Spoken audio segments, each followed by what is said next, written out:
Eh bien, bonjour à tous, pour ceux à qui j'ai pas encore salué tout à l'heure. En tout cas, c'est vraiment un honneur, un privilège aussi de venir et de partager ce que le Seigneur a mis sur mon cœur. Merci à Gilles et Anne-Marie de me donner aussi cette opportunité.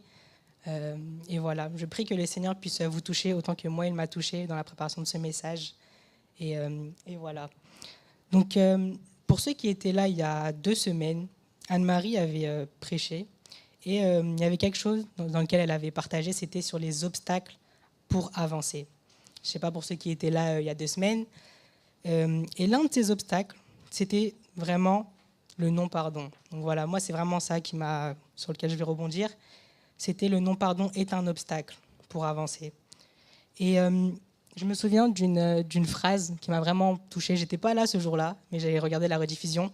Et cette phrase qu'elle a dite, qui était vraiment impactante, je trouve, et qui m'a touchée, c'était « Pour avancer, Dieu nous demande de pardonner comme il l'a fait.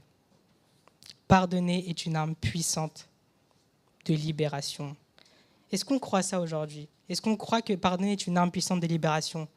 Est-ce qu'on n'a peut-être pas oublié que pardonner est une arme? Et aujourd'hui, j'avais vraiment à cœur de vous parler voilà, du pardon. Donc, il y a plusieurs aspects du pardon.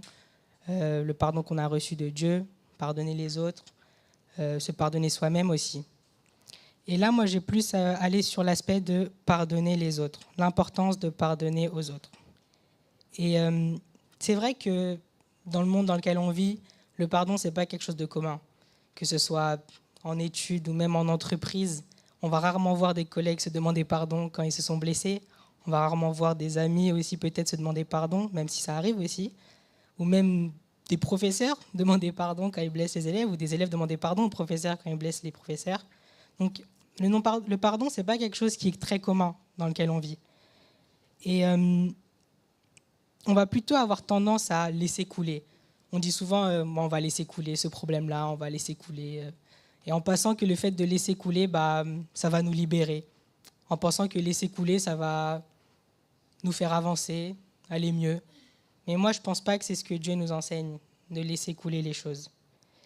Et j'ai vu cette définition du pardon, donc du Larousse, où il est écrit « fait de ne pas tenir rigueur d'une faute, rémission d'une offense ». Je trouve ça assez fort, cette définition-là, parce qu'il y a vraiment cet aspect de choisir de ne pas en vouloir. On choisit de ne pas en vouloir à la personne qui nous a fait du mal. Il n'y a plus de rancune. Et il y a aussi cet aspect de rémission d'une offense, donc de remettre. Donc c'est finalement d'effacer ce qui est passé. De complètement mettre de côté tout ce qui s'est passé et de l'oublier, de ne plus tenir rigueur de ça. Et c'est pour ça que là, je vais du coup vous dire le titre de ce message qui est « Le pardon, un chemin où Dieu nous conduit à avancer ».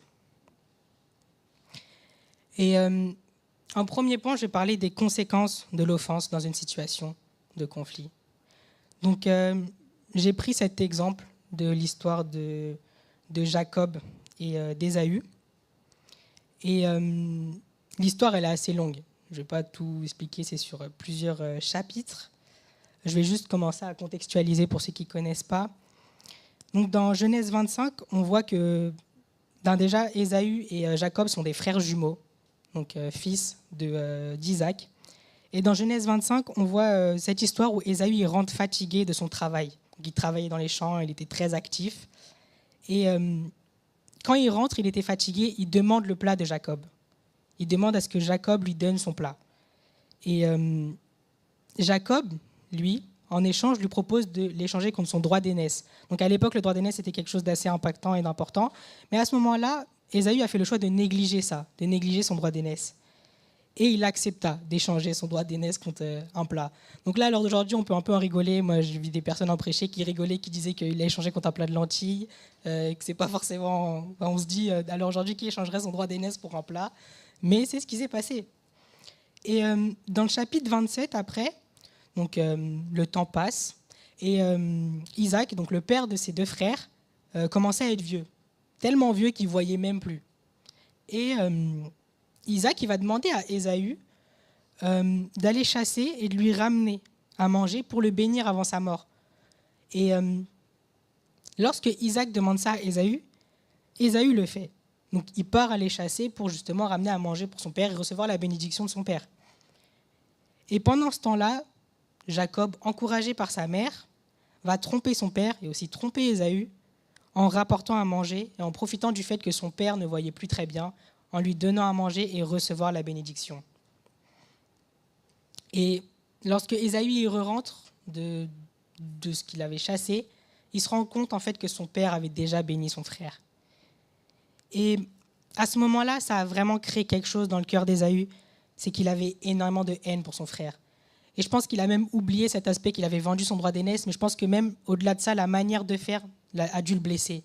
La manière de faire ça dans son dos a dû le blesser d'une manière tellement forte, surtout que c'est quelqu'un de sa famille, c'est son frère, et on lui prend ce qui lui est dû, qui pense quelque chose qui lui est dû. Et cette haine-là était tellement forte que dans la Bible, il est écrit qu'il voulait le tuer pour se venger. Pour arriver à vouloir tuer son frère, c'est que vraiment, il y avait quelque chose dans son cœur qui s'est créé et qui était très, très forte. Donc à ce moment-là, Jacob y fuit. Et ce qu'on voit dans cette histoire, c'est qu'il y a vraiment un brisement dans la relation de Jacob et d'Ésaü. C'est qu'il y a vraiment cet aspect où cette trahison qu'a subi Ésaü et que Jacob a faite, a vraiment brisé leur relation, a brisé aussi la confiance qu'il y avait entre les deux, et pas que d'un seul. On peut croire que Ésaü est le seul qui a été impacté par ça, mais je crois vraiment que Jacob aussi a été Ésaü. Et quand on voit dans le texte, on voit vraiment que Ésaü, il y a de la haine qui a été créée dans son cœur, de la vengeance, de l'amertume, jusqu'à même des pensées meurtrières. Et là, on pourrait croire que Ésaü est le seul à avoir été touché par ça.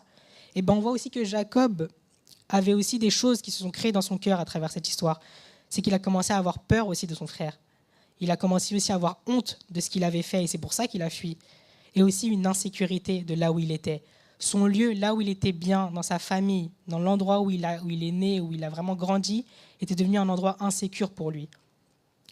Et on voit vraiment l'impact qu'a cette situation-là dans un conflit. Et je crois que dans nos vies aussi, on vit des choses comme ça, où avec d'autres personnes, des choses se passent, des conflits se passent, et nous, on est affectés.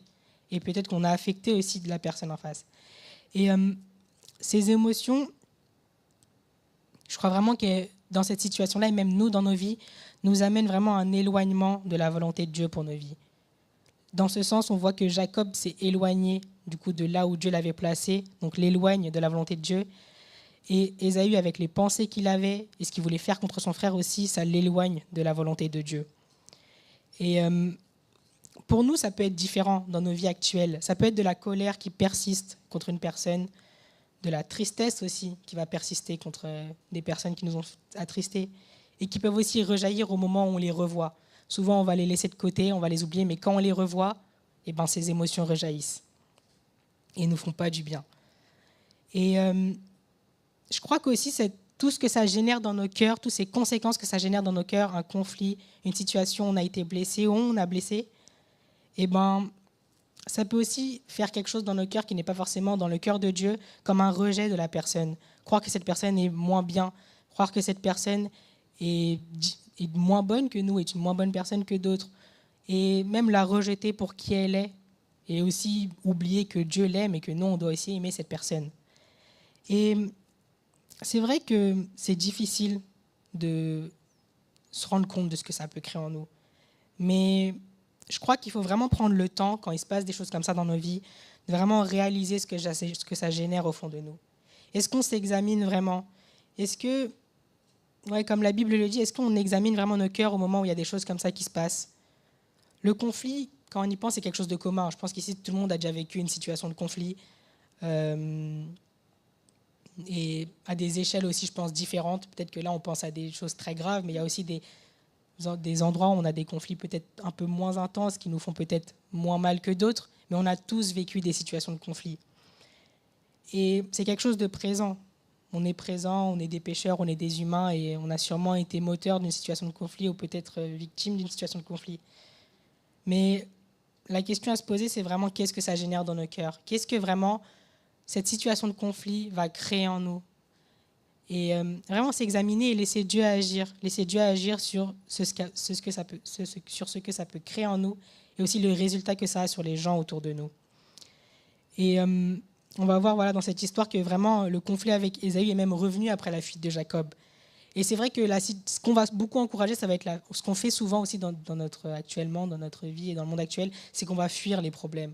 On va souvent fuir les problèmes, ne pas les confronter, ne pas les affronter, en croyant que les échapper est la solution, en croyant que fuir ça, ça va nous aider à guérir. Et comme on voit dans cette histoire-là, malgré la fuite de Jacob, le conflit, il est quand même revenu. Et pourtant, il est parti 20 ans, et on se dit qu'en 20 années, il aurait pu oublier. Mais non, c'était toujours là. Et c'est là que je vais passer dans mon deuxième point. On va vraiment voir la démarche de pardon. C'est un chemin à parcourir. Et dans l'exemple de Jacob, comment est-ce que ça s'est concrétisé? Donc, comme je l'ai dit, Jacob avait fui. Et pour fuir, il est allé chez son oncle. Donc, il est allé chez son oncle, là où il a fui du coup environ 20 ans. Il a construit sa famille là-bas, il a eu des enfants, il s'est marié, il s'est vraiment établi là-bas. Et on peut se dire que, vu qu'il a créé sa vie, vu que maintenant il a une autre situation, et ben cette situation avec son frère, c'est derrière lui. On se dit, ouais, c'est bon, il est passé à autre chose, maintenant il a avancé. Mais quand on voit vraiment dans le texte, on voit que Dieu, dans Genèse 31:3, dit à Jacob de revenir. Retourne au pays de tes pères, auprès de ta parenté, et je serai avec toi. Et je trouve ça quand même hyper impactant de se dire que Dieu le rappelle quand même de revenir là où il était. Et là où on peut croire que la fuite, ou laisser couler, ou passer à autre chose est la solution, dans le plan de Dieu, là, on voit que Dieu voulait le faire revenir là, et voulait justement avoir un confrontement avec Ésaü. Et on va juste lire le passage dans Genèse 32, 1-17, où justement on va voir cet aspect où Dieu rappelle Jacob de revenir.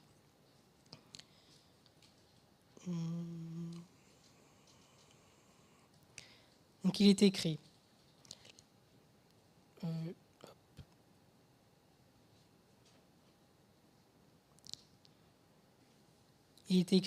le lendemain de bon matin, Laban embrassa ses petits-enfants et ses filles et les bénit. Puis il partit et retourna chez lui. Jacob poursuivit sa route. Des anges de Dieu vinrent à sa rencontre. En les voyant, il s'écria, « C'est ici le camp de Dieu. » Et il nomma ce lieu Mahanaïm. Puis il envoya devant lui des messagers vers son frère Ésaü. Au pays de Séhir, dans la steppe d'Édom, il leur donna les instructions suivantes. « Voici ce que vous direz à mon seigneur Ésaü.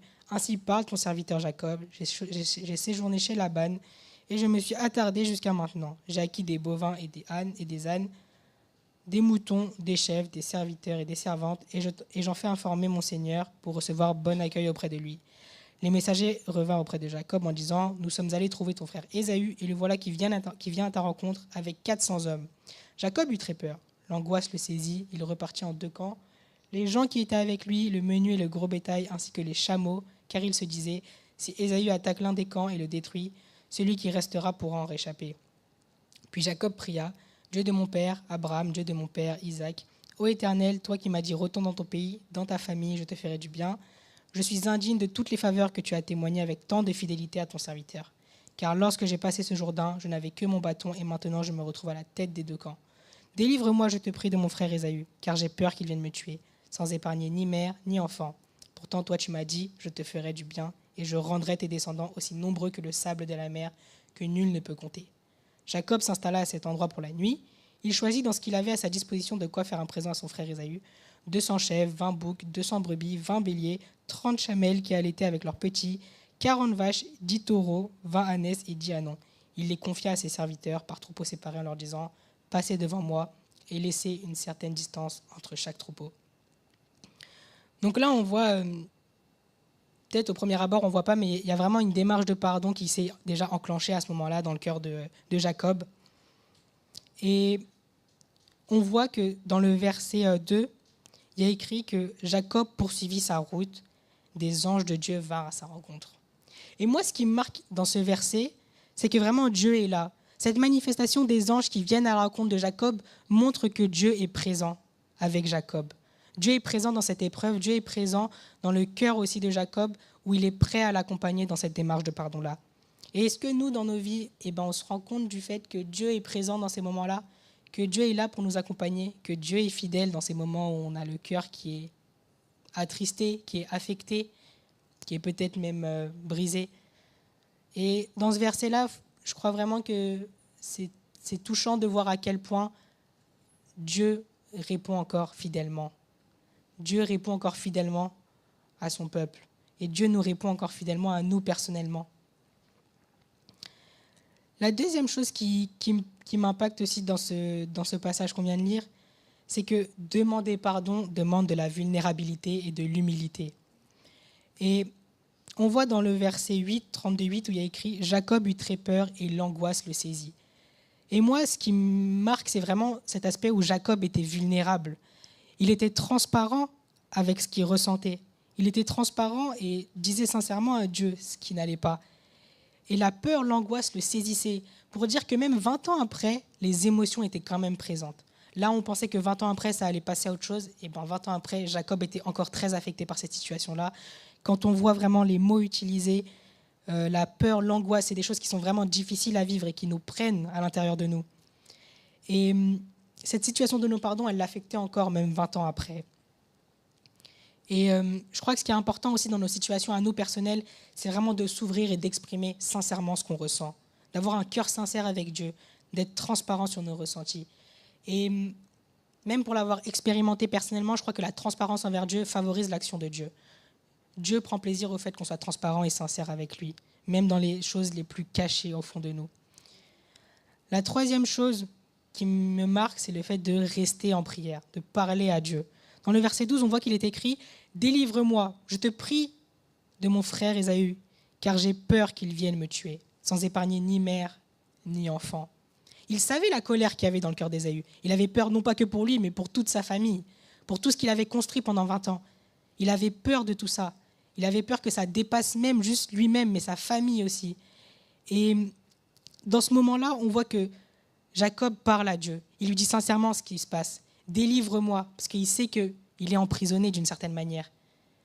Et je crois que dans nos situations, nous aussi, on doit dire à Dieu les choses clairement. « Délivre-moi, délivre-moi de ça, délivre-moi de cette tristesse que j'ai contre ce frère, délivre-moi de cette colère, délivre-moi de cette chose que j'ai laissée derrière moi, que je n'ai peut-être pas, cette chose laquelle j'ai laissé un peu sous le tapis. » On dit souvent qu'on laisse les choses sous le tapis. Cette chose qu'on a laissée un peu sous le tapis sans vraiment réaliser l'impact que ça avait sur nos vies. Et vraiment, je pense qu'il y a vraiment une importance dans l'attitude de Jacob, c'est qu'il a impliqué Dieu dans cette étape.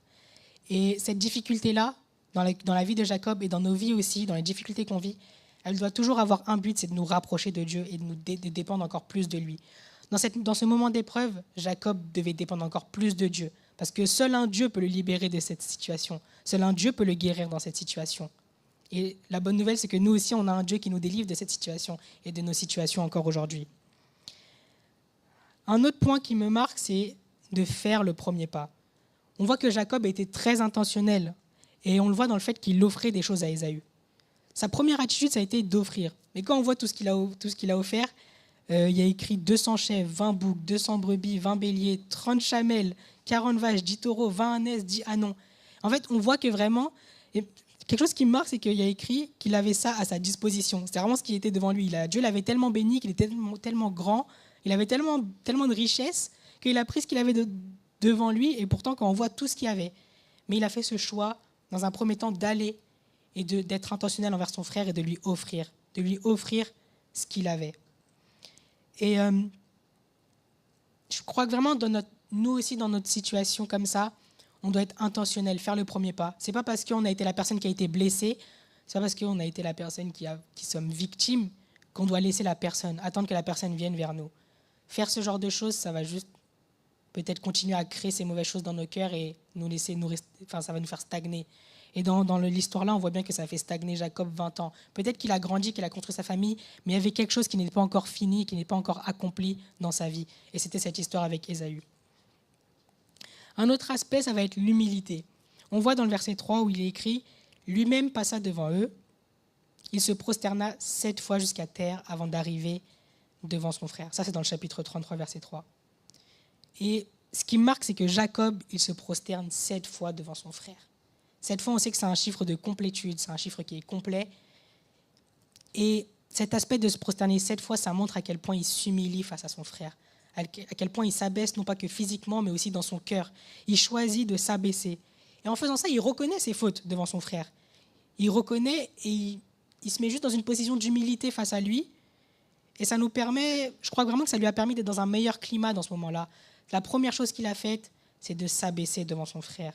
Est-ce que nous, quand on se sent mal face à une situation, est-ce qu'on va avoir cette attitude d'humilité, ou alors on va venir en pointant du doigt les choses que la personne a fait de mal, ou en directement confrontant sur les mauvaises choses qui ont été faites, sur à quel point on a été blessé?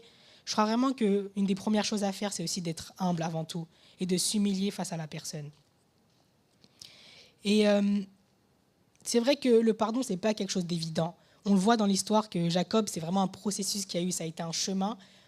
Mais Dieu nous appelle à avoir un cœur qui se dirige toujours vers le pardon, vers les personnes vers lesquelles il y a eu des conflits ou des situations de non-pardon. Et c'est vrai qu'il y a une phrase aussi que j'ai déjà entendue ou que des fois on peut aussi vivre, c'est qu'on va pardonner quand on voit la souffrance. Quand on va voir que la personne souffre ou est mal, c'est là qu'on va demander pardon. Mais ce n'est pas ce que la Bible nous enseigne. On ne va pas pardonner parce qu'on voit la souffrance, on va pardonner parce que Dieu nous demande de pardonner avant tout. Et ça serait un choix de facilité de pardonner quand on voit la personne souffrir. Mais parfois la personne souffre et on ne le voit même pas. C'est pour ça qu'il est important de faire le premier pas et de demander pardon. Et je crois vraiment que c'est une manière humaine aussi d'aborder le pardon. Et je crois que la manière divine d'aborder le pardon, elle est dans Matthieu 6, 12 où il est écrit « Pardonne-nous nos offenses comme nous aussi nous pardonnons à ceux qui nous ont offensés ». Cette prière du Notre Père que Jésus nous a enseignée montre à quel point nous devons pardonner aussi, comme Dieu nous a pardonné. Et dans Éphésiens 4, 32, il est même écrit « Soyez bons les uns envers les autres, compatissants, vous pardonnant réciproquement comme Dieu vous a pardonné en Christ. » Je crois que c'est un acte d'obéissance aussi de pardonner. Et quand on connaît notre nature, on sait d'où l'on vient, on sait que le pardon, qui on est, à quel point on a profité du pardon finalement de Dieu. On profite du pardon de Dieu et c'est une grâce et merci Seigneur pour ça. À quel point on a la chance d'avoir ce pardon de Dieu, cet acte que Dieu fait par amour. On est pardonné grâce à Dieu. Moi, le fait de réaliser cet aspect-là, de me dire que je suis pardonné et que je dois pardonner comme Dieu m'a pardonné, ça nous aide à pardonner les autres. Ça nous aide à pardonner les autres. Quand on sait qui on est, quand on sait à quel point on était loin, à quel point on a eu besoin de ce pardon de Dieu, ça nous encourage à pardonner les autres. Parce que Dieu nous demande de pardonner les autres comme il nous a pardonné. Donc, réalisons vraiment le pardon sur nos vies que Jésus nous a donné et recalquons-le aussi sur le pardon qu'on a donné aux autres. Dans la suite de l'histoire, on va voir que Ésaü, dans Genèse 33, 4, on voit que Ésaü court à sa rencontre et le prit dans ses bras et se jeta à son cou et l'embrassa. Tous deux se mirent à pleurer. Et là, ce qui est incroyable, c'est de se dire qu'il y a eu 0 discussion pendant 20 ans, et pourtant, Ésaü l'avait pardonné dans son cœur. Ésaü l'avait pardonné. On ne sait pas vraiment ce qui s'est passé durant ces 20 ans du côté d'Ésaü, mais Ésaü avait fait sa démarche de pardon dans son cœur déjà. Et c'est incroyable de se dire que Dieu a travaillé aussi dans son cœur à ce moment-là. Dieu a agi là où Jacob n'avait pas vu et n'était pas présent. Et dans nos situations avec nous, quand une personne avec qui on a une situation de conflit ou de non-pardon, croyons et prions pour cette personne. Croyons que Dieu peut travailler aussi le cœur de cette personne à pardonner. Et je trouve ça vraiment fort en fait dans cette histoire, à quel point le pardon a été puissant dans cette histoire-là, quand on voit aussi d'où est-ce que ça vient, qu'est-ce que ça a généré dans leur cœur. Et dans cette histoire-là, on voit que le pardon a mené à une réconciliation. Donc la réconciliation, la définition que j'ai trouvée, c'était ramener des personnes à la bonne entente, rétablir entre elles des relations amicales, il y a un rétablissement des liens. Et cette réconciliation, elle a une puissance aussi très forte, on va le voir dans la suite de l'histoire. Mais je trouve que c'est incroyable dans ce passage où on voit que Ésaü il court à la rencontre de son frère et que les deux se mettent à pleurer, c'est qu'il n'y a plus de paroles sur le passé. Ils ne ressassent plus le passé. Ce qui est derrière est derrière. Il n'y a pas de dispute pour savoir qui est fautif. Ils n'essayent pas de blâmer l'autre. Et Jacob ne cherche même pas à se justifier. Il aurait pu très bien dire « Je t'ai acheté ton droit d'aînesse honnêtement, tu me l'as vendu quand tu avais faim. » Mais ce n'est pas ce qu'il a dit. Et Ésaü, il aurait pu très bien dire, tu m'as trompé, tu as trompé mon père. Mais à ce moment-là, on voit qu'il y a une puissance et qu'il tourne la page les deux et qu'il renvoie le passé au passé. Et il n'essaye pas de rouvrir les blessures. Ce que Dieu a pensé a guéri, est déjà guéri et il n'essaye pas de retourner là-dessus. Ensuite, dans mon troisième point, je vais parler de... Enfin, avant, je vais peut-être vous poser une question. Est-ce que vous vous rappelez de qu'est-ce que c'est que le mot d'ordre de cette année? Là, on est en octobre. Avançons avec confiance, exactement. Dans cette troisième partie, je vais vraiment relier avec ce mot d'ordre qu'on a eu cette année. On a beaucoup été encouragés sur le fait d'avancer avec confiance, de croire que Dieu il est avec nous dans notre avancée. Et moi, dans cette histoire-là, le verset qui m'a impacté par rapport au mot d'ordre de cette année, c'est dans Genèse 33, 12, où il est écrit « Et dit, partons et marchons ensemble, j'irai devant toi. » Et ce qu'il y a d'incroyable, c'est que au-delà de marcher ensemble, d'avancer ensemble physiquement en marchant, il y a un aspect où ils avancent aussi ensemble dans le plan de Dieu, d'une manière spirituelle. Parce que quand on voit dans cette réconciliation, ça a permis à Jacob de retourner à Canaan, là où Abraham avait reçu la vision de Dieu, là où Dieu avait dit à Abraham « Je donnerai ce pays à ta postérité ». Canaan, c'était la terre de l'alliance. Et c'est en Canaan que Dieu a institué son alliance avec Abraham. Et le retour de Jacob, il permet la continuité de l'alliance, la continuité du plan de Dieu. Et c'est pour ça que Dieu a rappelé Jacob à revenir ici, parce qu'il souhaitait continuer son plan. Et on voit que ce plan, pour qu'il puisse continuer, avait besoin d'une situation où il y a eu résolution du problème avec son frère, parce que son frère était là-bas. Et moi, ça me marque d'une manière tellement forte de me dire en fait que cette réconciliation, cette situation qui a été résolue, a permis de continuer la promesse, a permis de continuer le plan de Dieu. Et vraiment d'assurer cette promesse divine que Dieu avait faite à ses parents, à travers lui et même à ses descendants, de continuer le plan de Dieu. Et est-ce qu'on réalise qu'une situation de non-pardon, lorsqu'elle est résolue par Dieu, peut nous aider à avancer dans le plan de Dieu, peut nous aider vraiment à travailler quelque chose en nous et à nous faire grandir aussi personnellement, mais aussi dans ce que Dieu veut pour chacun d'entre nous.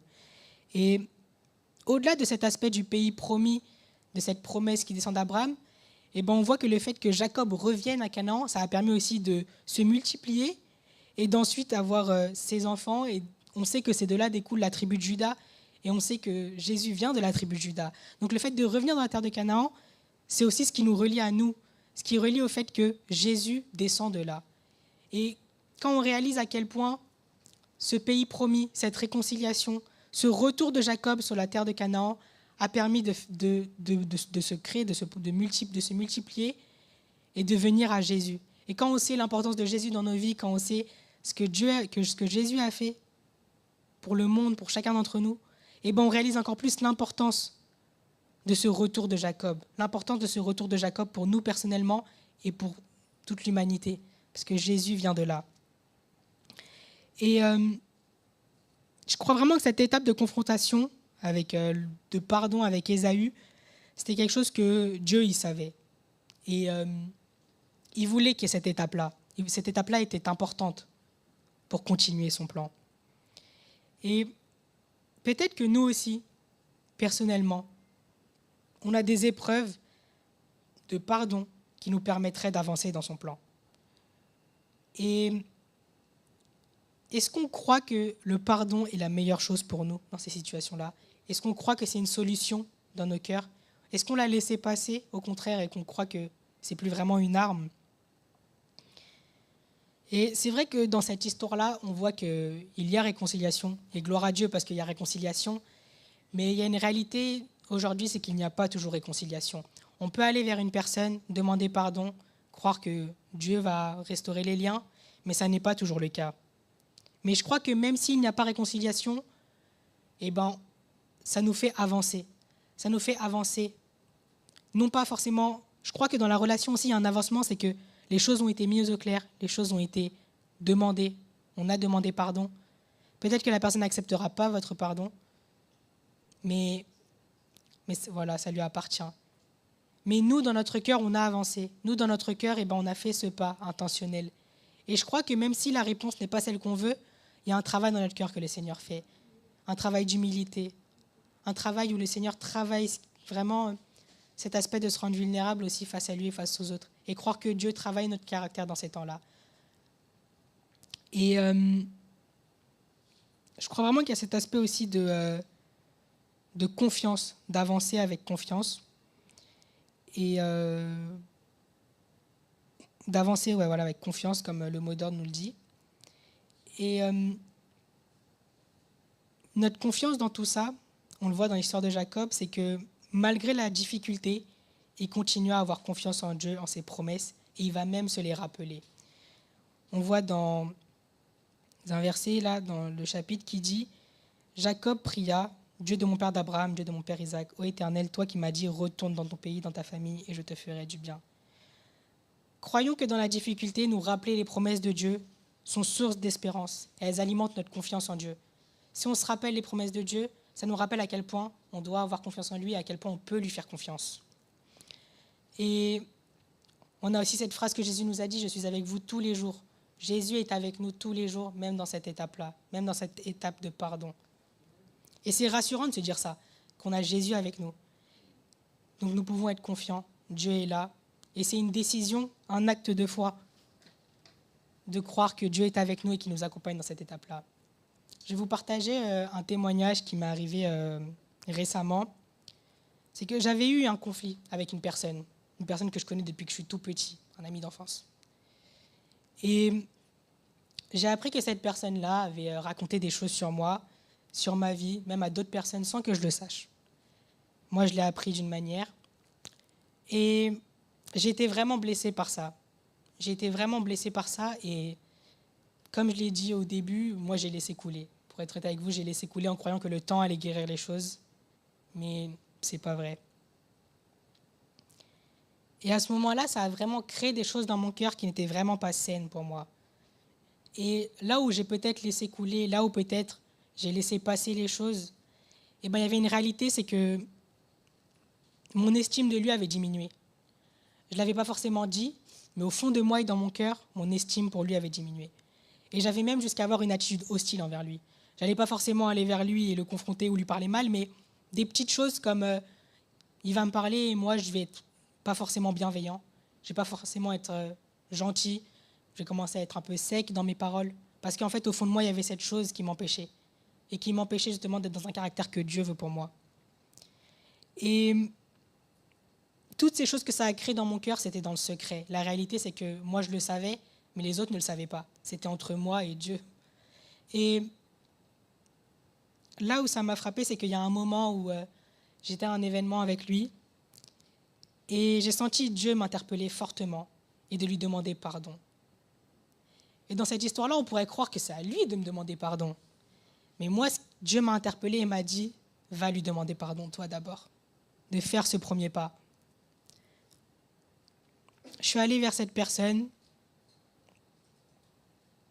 je lui ai demandé pardon. Je lui ai demandé pardon parce que j'avais des pensées qui étaient mauvaises envers lui. J'avais diminué comment Dieu le voyait aussi. J'avais diminué qui il était, je l'estimais moins. Et j'ai senti que je m'éloignais du cœur de Dieu en étant comme ça avec cette personne. Je m'éloignais de la vision que Dieu a pour les autres. Parce que moi, j'ai été affectée. Parce que moi, personnellement, j'ai été touchée. Et quand je suis partie le voir, on a eu un moment hyper fort. Hyper fort, on a mis les choses au clair. J'ai pleuré avec lui. Ça me fait penser à Jacob et Ésaü qui ont pleuré ensemble. J'ai pleuré avec lui, j'aurais jamais cru pleurer avec lui. Et à la fin, on a été tellement soulagés. J'ai senti que ça avait restauré quelque chose. Ça avait restauré quelque chose et j'ai vu qu'à quel point Dieu il était présent, il était fidèle, à quel point cet acte que j'ai fait était important pour moi, mais aussi pour lui. Et je remercie vraiment le Seigneur parce que même dans les épreuves difficiles, il est présent, il nous accompagne, même là, on ne s'y attend pas. Et à ce moment-là, j'ai vraiment réalisé à quel point Dieu était un Dieu qui restaurait. Et il restaure encore aujourd'hui. Et je n'aurais pas cru que ça allait restaurer ça avec lui parce que je lui en voulais énormément. Mais maintenant, il y a vraiment une guérison qui s'est faite par le Seigneur. Et je crois que même s'il y a cette guérison qui a été faite, Et ben, quand je priais avec lui, je lui disais, je sentais le Seigneur me dire qu'il fallait qu'on soit vigilant parce que ça peut revenir. Mais est-ce qu'on fait le choix de prier et de croire que ça ne reviendra pas parce que Dieu est là et Dieu, quand il guérit complètement. Et je crois que ça nous a vraiment aidés. Mais je crois que dans ces moments de réconciliation, il faut rester vigilant quand même. Restons vigilants, restons sensibles à ce que Dieu veut qu'on fasse et comment Dieu veut qu'on soit, à quel point Dieu veut qu'on veille aussi sur ce que ça crée dans nos cœurs et que ça peut revenir. Mais ayons foi que Dieu guérit complètement. À travers cette histoire de Jacob et Ésaü, on voit vraiment les conséquences qu'ont les situations de non-pardon. Et que ces situations, elles laissent quelque chose sur nos vies, sur nos cœurs. Ça peut engendrer des blessures et peut-être même parfois orienter des choix dans nos vies. Peut-être que ce qu'on fait découle d'une situation de non-pardon. On ne s'en rend pas compte, mais des comportements qu'on a peuvent découler d'une situation de non-pardon ou de ce qu'on a pu subir. Ce n'est pas quelque chose de facile, mais ça peut être un obstacle pour avancer. Et Dieu est là. La bonne nouvelle, c'est que Dieu est là. Et il est prêt, il est disponible à nous accompagner dans cette démarche de pardon. Il est celui qui restaure de la meilleure des façons.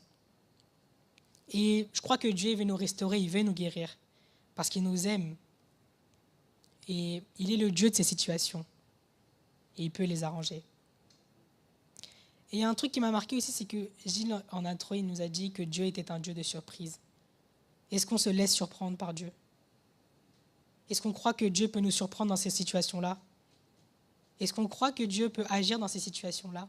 Ou est-ce qu'on a limité Dieu en croyant que Dieu agissait qu'à l'église ou aux événements chrétiens? Mais la réalité, c'est que Dieu agit partout. Et dans nos vies, il y a peut-être des situations comme Jacob et Ésaü, des conflits qui ne sont pas résolus, des situations de non-pardon qu'on a laissées derrière nous sans vraiment guérir. Demandons au Seigneur vraiment de nous révéler ces situations de non-pardon, ces conflits qui ne sont pas résolus, et de nous aider dans ces étapes-là, parce que Dieu veut nous aider et est là. Car comme je l'ai dit au début avec cette phrase qu'Anne-Marie avait dite, pardonner est une arme puissante de libération.